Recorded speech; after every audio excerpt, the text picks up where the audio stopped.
Olá a todos, sejam bem-vindos ao episódio número 28 do podcast PIA Solicitadores. Meu nome é Rafael Parreira e hoje vamos falar sobre arrendamento, em particular sobre um tema que tem sido uma verdadeira dor de cabeça nos últimos anos para todos os juristas, que é a renovação automática deste tipo de contratos. Fica já o alerta, este episódio, ao contrário daquilo que eventualmente vos habituámos, vai ter linguagem muito mais jurídica porque não há outra forma de abordar este assunto. Por isso, se são juristas, fiquem por aí, certamente vai ser interessante. Se não são, fiquem por aí na mesma e vão ver que vão passar a gostar deste tema. Vamos a isso.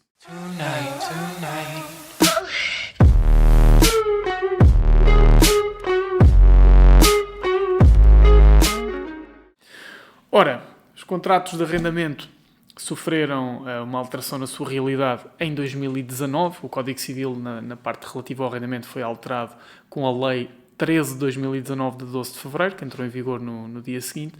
E esta alteração à lei vai mexer com várias coisas, nomeadamente com a renovação dos contratos de arrendamento. E para não estar aqui a inventar, eu vou ler os artigos que vão servir aqui de base a este episódio. E basicamente vamos andar aqui sempre à volta do artigo 1096, número 1, e do 1097, número 3, 1095, número 2 e também o 1110, número 3 e número 4, só para vos enquadrar se quiserem ir acompanhando.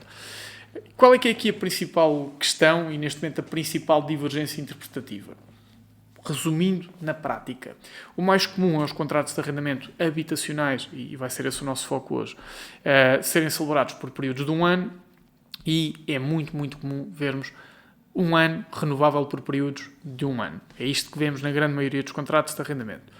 Sendo que aquilo que diz o artigo 1096, número 1, que tem como epígrafe renovação automática, é o seguinte: salvo estipulação em contrário, o contrato celebrado com prazo certo renova-se automaticamente no seu termo e por períodos sucessivos de igual duração ou de 3 anos, se esta for inferior. E aqui nós temos duas possibilidades de interpretação, que é, ou entendemos que aquela expressão inicial, salvo estipulação em contrário, tanto permite afastar a renovação automática, como permite modelar os termos da renovação automática, ou seja, apesar da lei dizer que renova no mínimo por 3 anos, a expressão salvo estipulação em contrário permite-nos estabelecer outra regra que não estes 3 anos, e estes 3 anos só servem para quando as partes não estabelecem nada, ou seja, uma regra supletiva, ou entendemos esta regra como imperativa e vamos entender que no mínimo os contratos renovam por 3 anos. E porquê é que estamos a falar da renovação e não da duração inicial? Porque a duração inicial pode, de facto, ser de apenas um ano, nos termos do 1095, número 2. Então, em termos práticos, temos duas principais interpretações.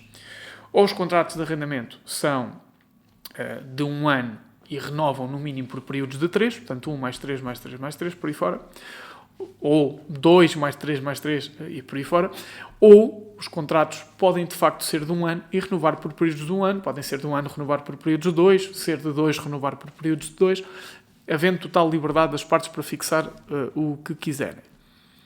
Estas são as duas principais interpretações, sendo que temos que acrescentar aqui o artigo 1097, número 3. E o que é que diz o 1097, número 3? A oposição à primeira renovação do contrato, por parte do senhorio, apenas produz efeitos decorridos de 3 anos da celebração do mesmo, mantendo-se o contrato em vigor até essa data.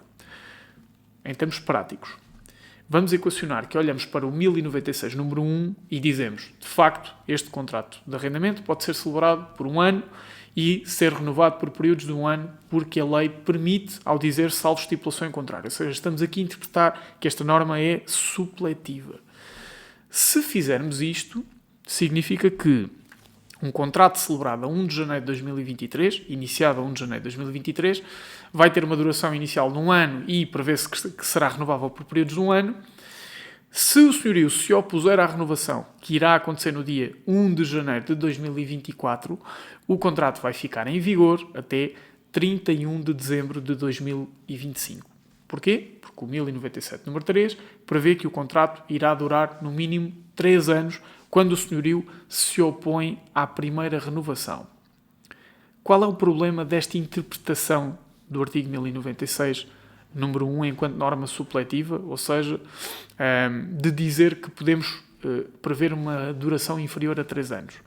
É que se assim for, nós estamos a criar uma lacuna legal. E qual é ela?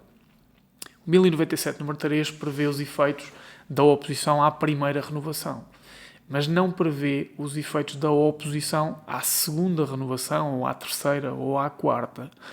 E, portanto, num exemplo como este, em que o contrato começa a 1 de janeiro de 23 e renova a 1 de janeiro de 24, 1 de janeiro de 25, por aí fora, nós vamos ter uma oposição à primeira renovação, e já sabemos que o 1097, número 3, obriga a que o contrato dure até 31 de dezembro de 2025. A minha questão é, e se a oposição à renovação for apenas em 2024? Ou seja, e se o senhorio não só puser à primeira renovação, mas à segunda? O contrato termina aí? É que o 1097, número 3, não oferece solução para isso. Diz a oposição à primeira renovação. Não diz que a oposição à segunda renovação também só produz efeitos decorridos de 3 anos do contrato. Então, este artigo 1097, número 3, dá alguma sustentabilidade à ideia de que o artigo 1096, número 1, é de facto uma norma imperativa. Ou seja, no mínimo, as renovações irão ser de 3 anos. Isto porquê?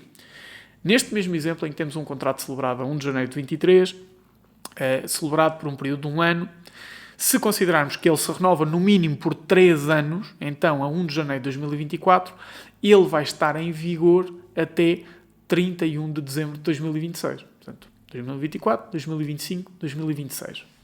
E aí volta a renovar até 31 de dezembro de 2029. Né? Renova a 1 de janeiro de 2027, 28, 29. E assim sucessivamente. Se tivermos esta interpretação, a primeira renovação acontece a 1 de janeiro de 2024 e, portanto, se o senhorio se opuser a essa renovação com os 120 dias de aviso prévio, essa oposição só produz efeitos decorridos 3 anos do contrato. E, se opuser à segunda renovação, isto já nem sequer é assunto. Porquê? Porque a segunda renovação só acontece quando o contrato já tem, no mínimo, 4 anos. Reparem, 1 mais 3, 4, mais 3, 7, mais 3, 10. E este raciocínio, não me parece que o legislador tenha sido simplesmente inocente aqui neste artigo 1097, número 3. E nós temos que interpretar as normas de um ponto de vista sistemático, não é? Integrando um sistema de normas. E isso significa que, se o 1096 for interpretado como uma norma supletiva, então destrói aqui aquilo que é a proteção criada para o arrendatário e que está prevista no artigo 1097, número 3. Sabendo que estas alterações foram introduzidas pela Lei 13 de 2019, que é uma lei que tem como objetivo, não vos querendo mentir, corrigir situações de desequilíbrio entre arrendatários e senhorios e reforçar a segurança e a estabilidade do arrendamento urbano, então não faz muito sentido nós darmos aqui uma interpretação que permite criar uma lacuna legal em que o arrendatário fica mais protegido se o senhorio só puser logo no início do contrato do que se só puser ao fim de 2 anos, à altura em que a estabilidade da relação de arrendamento será maior do que no primeiro ano, como é óbvio. E por esta razão, nós somos da opinião de que o artigo 1096, número 1, é uma norma imperativa e, por essa razão, os contratos podem ser celebrados por 1 ano, mas as renovações, sendo renovações automáticas, serão no mínimo por 3 anos. Isto não significa que todos os contratos renovem automaticamente. Aqui sim, vamos à primeira parte do 1096, número 1, as partes podem estipular que o contrato não renova. E aqui nada a dizer em contrário. Aliás, o contrato pode ser celebrado sem renovação automática e, perto do fim do contrato, haver um acordo das partes para prorrogar esse prazo. No fundo, alteram a data de término do contrato inicialmente prevista e isto não é uma renovação automática, porque a renovação automática pressupõe que alguma das partes se opõe a essa renovação, enquanto uma renovação por acordo pressupõe que existe um acordo de ambas as partes para o contrato continuar. Enquanto numa, o contrato continua se nenhuma das partes disser nada, na outra, o contrato só continua se ambas as partes disserem algo convergente neste sentido de continuar. Isto pode parecer confuso, de facto é confuso, daí estar a gravar este episódio, Estamos a falar de uma alteração à lei que leva perto de 4 anos. Estamos a gravar este episódio no dia 30 de dezembro de 2022 e, portanto, estamos prestes a ter 4 anos desta lei 13 de 2019. Só que, para além de não existirem consensos relativamente a esta aplicação da lei, levantam-se aqui outras questões, que é, então, e os contratos que já estavam celebrados à data de entrada em vigor da Lei 13 de 2019? Como é que ficam? Isto porquê? Porque antes da entrada em vigor da Lei 13 de 2019, que altera o Código Civil, os contratos podiam, de facto, ser celebrados por um ano, renováveis por períodos de um ano. Não havia qualquer tipo de problema, não era sequer uma questão esta imperatividade ou não, porque não existia esta regra dos 3 anos.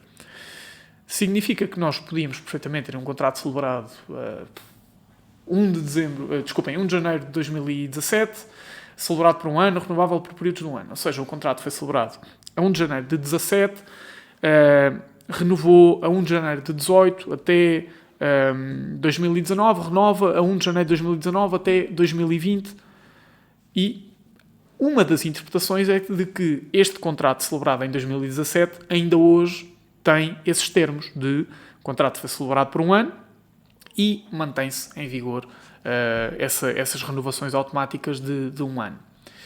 Mas a interpretação correta, se subscrevermos que este artigo 1096, número 1, para os novos contratos não permite renovações inferiores a 3 anos, então também temos que aplicar essa regra aos contratos que já estavam celebrados. E o que acontece é, os contratos que ao longo dos anos vieram renovando automaticamente, a cada ano ou a cada 2 anos, na primeira renovação automática que ocorre após a entrada em vigor da Lei 13 de 2019, em fevereiro de 2019, a primeira renovação que acontece no mínimo por 3 anos. Então vamos pegar neste mesmo exemplo de 2017. Contrato celebrado a 1 de janeiro de 2017, renovou a 1 de janeiro de 2018, renovou a 1 de janeiro de 2019 por mais um ano. A primeira renovação que acontece depois da entrada em vigor da Lei 13 de 2019 é a renovação que acontece a 1 de janeiro de 2020, mas já não se vai renovar até 1 de janeiro de 2021. Vai, na verdade, renovar-se por 3 anos. Ou seja, 20, 21, 22. Aquele contrato vai estar em vigor até 31 de dezembro de 2022. E esta é uma discussão que confunde senhorios e arrendatários, é complexa de entender, mas existe base para isto. A interpretação é de que esta Lei 13 de 2019, as normas imperativas desta Lei 13 de 2019, não se abstraem dos factos que se abstraem dos factos que deram origem à relação de arrendamento e que, por essa razão, devem aplicar-se aos contratos que já estavam em vigor. Há várias decisões de tribunal neste sentido. Selecionei aqui algumas para sustentar estas opiniões.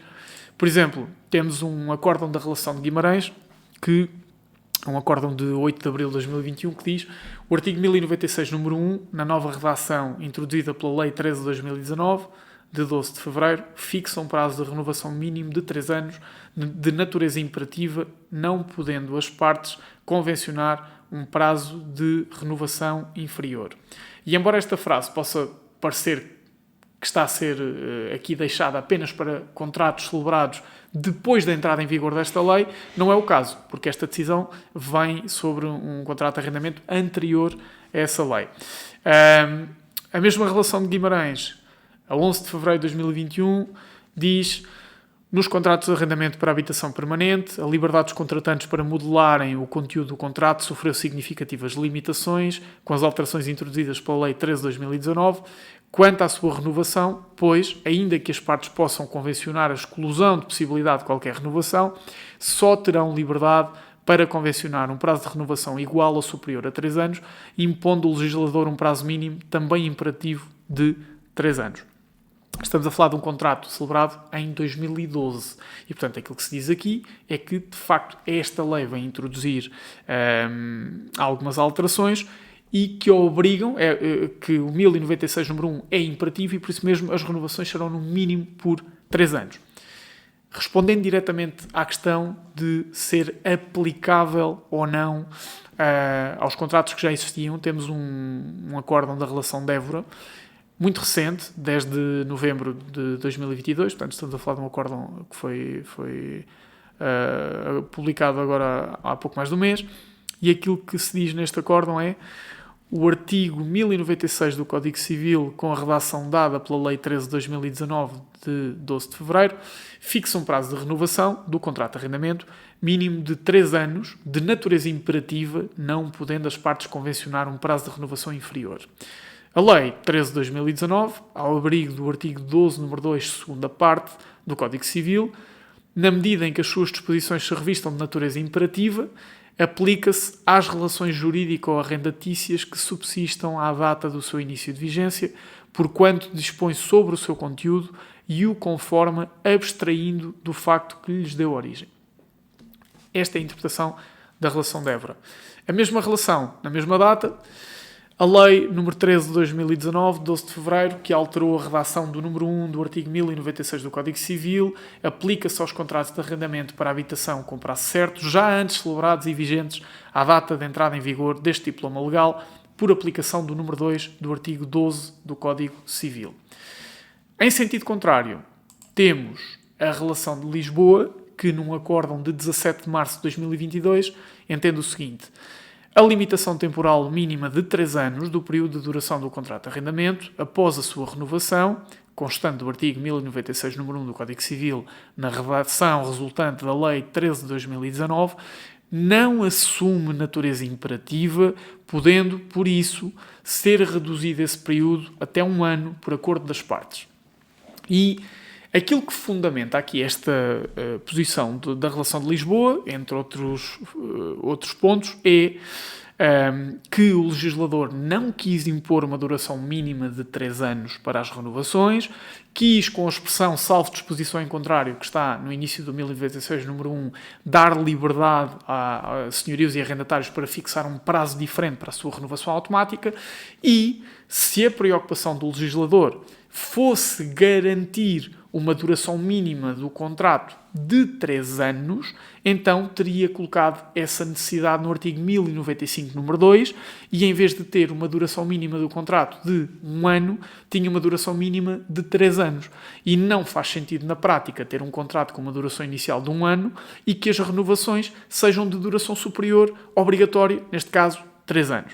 Esta é a interpretação de Lisboa, claro que é legítima, faz mais do que sentido, mas nesta interpretação, que é discutível, naturalmente, e com a qual eu não concordo, há aqui 2 ou 3 pontos que são importantes. Primeiro, houve de facto essa preocupação do legislador em garantir a duração do contrato durante pelo menos 3 anos, está prevista no 1097, número 3, ao dizer que a oposição à primeira renovação só produz efeitos passados 3 anos, portanto há essa preocupação, e não nos podemos esquecer que há a possibilidade dos contratos não serem renováveis. E, portanto, daí também ser dada a liberdade às pessoas de fixarem uma duração inicial inferior, neste caso de 1 ano, e nem sequer prever a renovação automática. É estranho haver esta preocupação de renovar por 3 anos e a duração mínima ser 1 ano, de facto é. Mas algo que não foi abordado aqui pela relação de Lisboa, e na verdade creio que também por nenhuma das outras relações, nem de Guimarães nem de Évora, foi precisamente esta lacuna legal que a interpretação da relação de Lisboa permite. Ou seja, esta ideia de que se o 1096 número 1 é supletivo, então o 1097 número 3 abre portas a que uma segunda renovação ou uma oposição à segunda renovação produz efeitos nesse momento, mas uma oposição à primeira renovação só produz efeitos passados 3 anos. Criando aqui a possibilidade de ter um senhorio que se opõe à primeira renovação, não é? No primeiro ano, e sabe que ela só produz efeitos passados 3 anos. E no segundo ano lembra-se: não, eu vou-me opor a esta segunda renovação. Porque se eu me opuser a esta segunda renovação, o contrato termina já e não tenho que esperar os 3 anos. E não faz sentido existir esta discrepância e, mais do que esta interpretação, que é uma interpretação bastante subjetiva, uma interpretação que tenta explorar aqui o espírito do legislador, é importante associar o espírito do legislador à interpretação sistemática e cruzar a ideia do 1097 número 3 com a regra prevista no 1096 número 1. Resumindo tudo aquilo que estamos a dizer até agora sobre esta questão do arrendamento, e nota importante, aquilo que estou aqui a defender é uma interpretação jurídica, não quer dizer que politicamente eu concordo com isto, não quer dizer que defendo este tipo de regras, não é minimamente relevante porque a lei é o que é, eu não tenho o poder de a alterar e, portanto, limito-me a interpretá-la. Não sou legislador, mas sou intérprete jurídico. E nesse aspecto é esse o trabalho que estou aqui a fazer. Resumindo e concluindo, nossa interpretação, resultado da interpretação de todos estes acórdãos e das normas que falámos aqui. O 1096 número 1 é uma norma imperativa, a renovação automática será realizada no mínimo por períodos de 3 anos, por todas estas razões de articulação entre o 1096 número 1 e o 1097 número 3, e sendo uma norma imperativa, aplica-se aos contratos que já estavam celebrados antes da entrada em vigor da Lei 13 de 2019, que entrou em vigor em fevereiro de 2019, e, por isso mesmo, todos os contratos que têm vindo a renovar automaticamente desde 2019, na primeira renovação que tiveram depois de 2019, renovaram por um período superior àquele que eventualmente estava previsto. Que período? 3 anos. No mínimo, 3 anos. Por isso, naquele mesmo exemplo, contrato celebrado em 2017, ou até um exemplo mais simples, contrato celebrado a 1 de janeiro de 2019, numa altura em que a renovação ainda podia ser de um ano, contrato celebrado a 1 de janeiro de 2018, vai renovar a 1 de janeiro de 2019 até 1 de janeiro de 2020, mas a renovação que acontece a 1 de janeiro de 2020 já é por 3 anos e não por apenas um. De facto, é uma interpretação complexa, é uma interpretação que gera dificuldades de raciocínio, sem dúvida alguma. É uma questão que claramente não está consolidada no mercado de arrendamento. Todas as semanas, para não dizer todos os dias, nós falamos ou com senhorios ou com arrendatários sobre este tema. Todas as semanas surge esta dificuldade, todas as semanas nos chegam contratos de arrendamento que prevêem invariavelmente contrato celebrado por um ano, renovável automaticamente por iguais períodos e sucessivos, quando na verdade, à luz da lei atual, isso não é possível e muitas oposições à renovação têm sido feitas com base num fundamento errado. Em qualquer caso, em cada jurista existem 2 interpretações e por isso é perfeitamente normal que existam várias interpretações sobre este mesmo tema. Uma última nota para deixar aqui uma crítica a esta Lei 13 de 2019. Tem havido um total... ou melhor, né?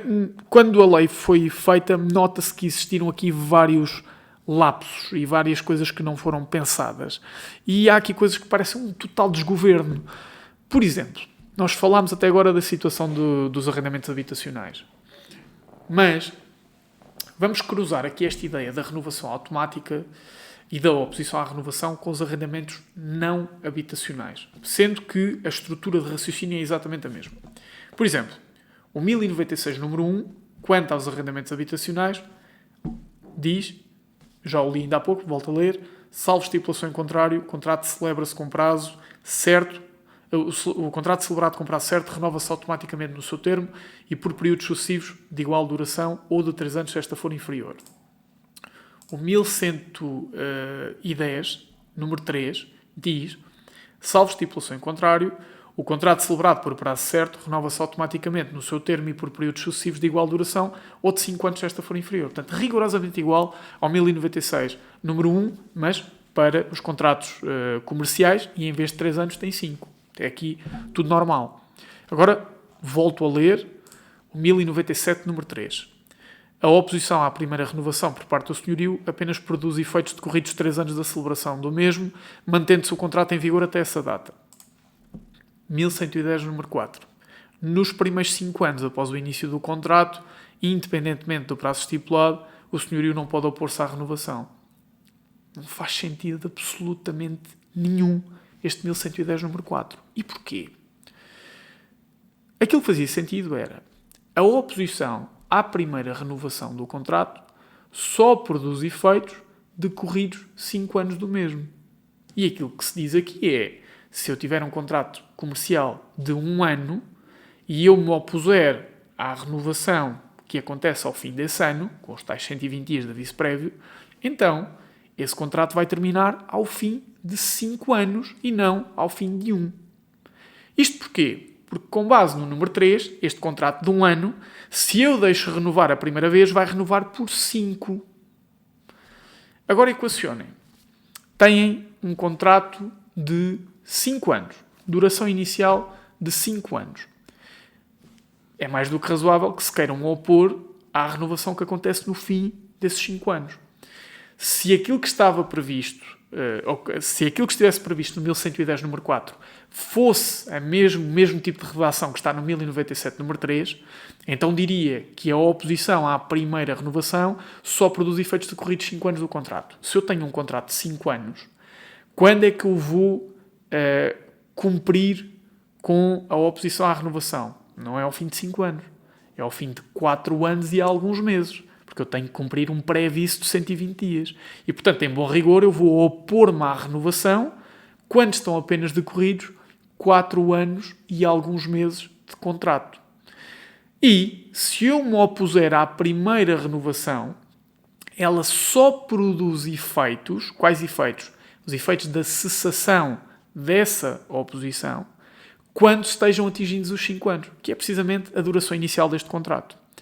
Com esta redação, eu não me posso opor, eu não posso comunicar ao arrendatário nos primeiros 5 anos.